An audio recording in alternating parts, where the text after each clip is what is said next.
Dr. Jimmy Smith, DG for the International Livestock Research Institute. Welcome to IITA 50th anniversary. How are you doing today? Thank you very much. I'm doing very fine, very excited. Good to know. So when we talk about agriculture, a lot of people automatically think crops and stuff. Can you tell us the importance of livestock in the agriculture sector and how IITA can partner to make it better? Yeah, that's quite an irony that when you think about agriculture, people automatically think crops. But livestock is 40% of agriculture GDP in Africa and growing, so it's a big part of it.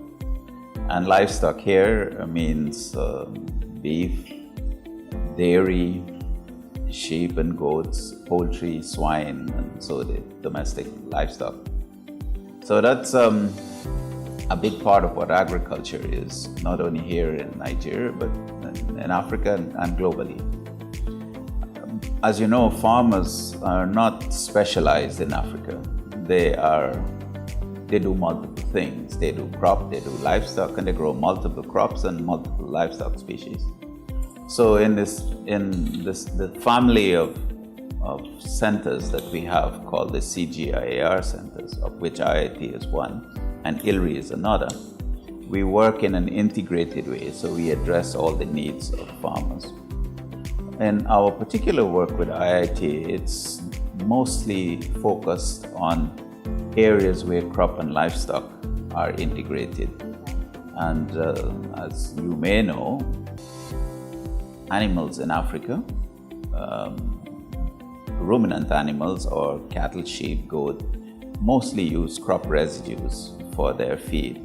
So lots of the feed for livestock come from crops, and much of the nutrients going into crop farming also come from livestock.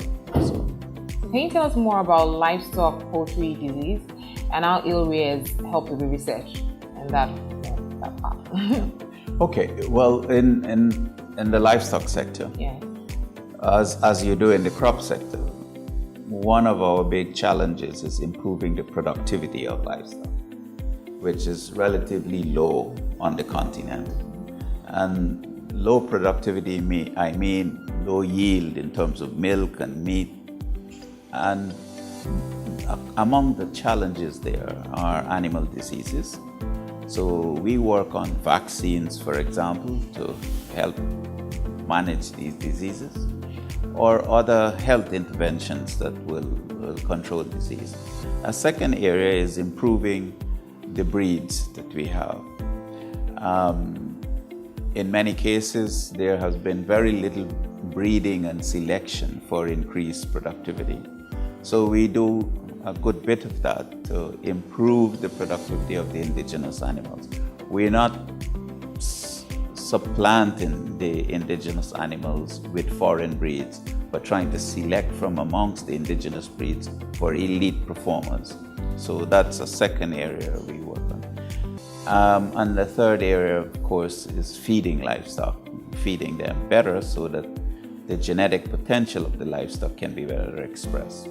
So we work at least on those three areas of productivity. But we also work on policies, about what are the appropriate policies to get the livestock sector going, how to connect farmers to market, and other institutional arrangements. That's about actually improving markets.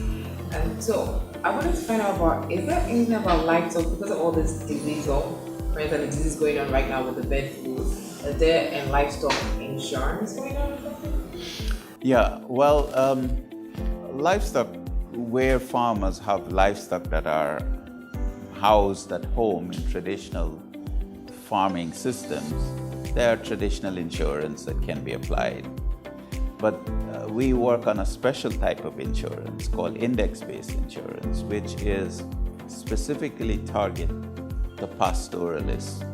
You know, pastoralists are moving around all the time, so you cannot identify the assets, know where they are to insure them. So we work on a special type of insurance which pays out a premium in the relation to an index. How do we calculate this index? It says that we use satellite imagery that is currently available from globalized satellite systems that are available. Okay.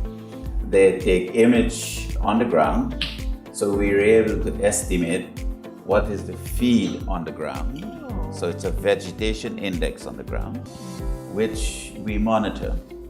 And when there's a dry spell, like in droughts, the vegetation index falls because the feed available falls. And if the feed availability is declining, that means there's not enough to feed the livestock. So at a certain threshold, we can correlate that feed with mortality rates of livestock, and so have a payout that relates to a drought, for example. And that is done in Africa? This is done in Kenya, Ethiopia, and we're hoping to roll this out in West Africa in the future. Yeah, Nigeria. So I wanted to ask you, what do you think about the herdsmen crisis and the farmers? Yeah, there are two sides to that story. If you go way back in time, there used to be a very symbiotic relationship between pastoralists and settled farmers. In those times, way back then, settled farmers would encourage pastoralists to come and graze on their land. Because pastoralists, as you know, they're moving around following a gradient, a moisture gradient. So they're following the moisture as they move around, and they come to places where there are crop farmers. And so crop farmers would encourage livestock producers to graze their crop residues as feed, and in turn, what the crop farmers got is manure on the land. So it used to be a symbiotic relationship. Okay, that's way back in the history. Population has grown extensively. People have spread over the countryside.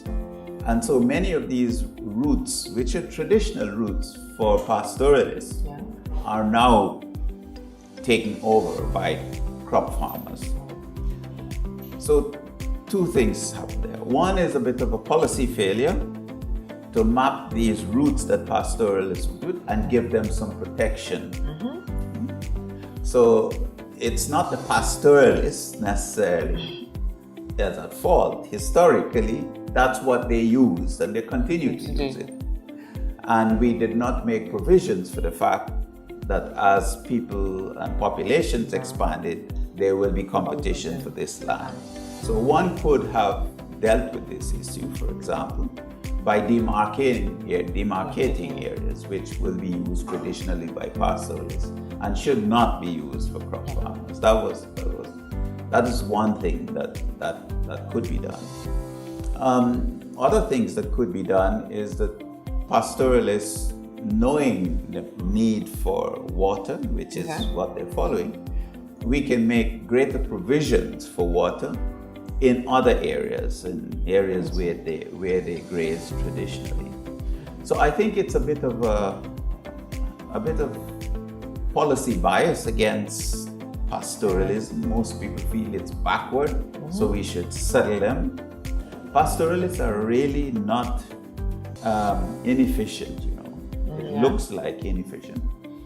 But in terms of input, output, they're highly efficient in terms of the inputs they get for their livestock and the outputs they're able to produce. So it's a fairly efficient system. What it is managing in relation to rainfall. And this is so the view that these are backward people, just settle them, is probably not going to work. Okay. What can the government do pretty much on the points you said? I think governments should take into consideration that these people exist. They have existed for hundreds of years. This is how they manage their livestock. They live in dry areas and they follow rainfall gradients. And one needs to find accommodation for this system. Just regarding them as backward and saying we should settle them has not worked. And therefore there need to be a more productive engagement. So form a path for them. Routing. Yes. Certain areas that governments have reserved land for wildlife. You can't go there and farm. Governments have reserved land for biodiversity and so on. So governments have done this over time for other areas But they have not done this for pastoralists, and I think that needs to be done. And to look for how you can support pastoralists, more water and veterinary services and so on. And my feeling is that if one were able to help the pastoralists, because what they're really doing ultimately is managing risk. If you were able to take away some of their risk, then their livestock would become more productive, and they will have fewer livestock. And over time, yes, some of them may settle into specialized systems, but just wishing them away has not worked.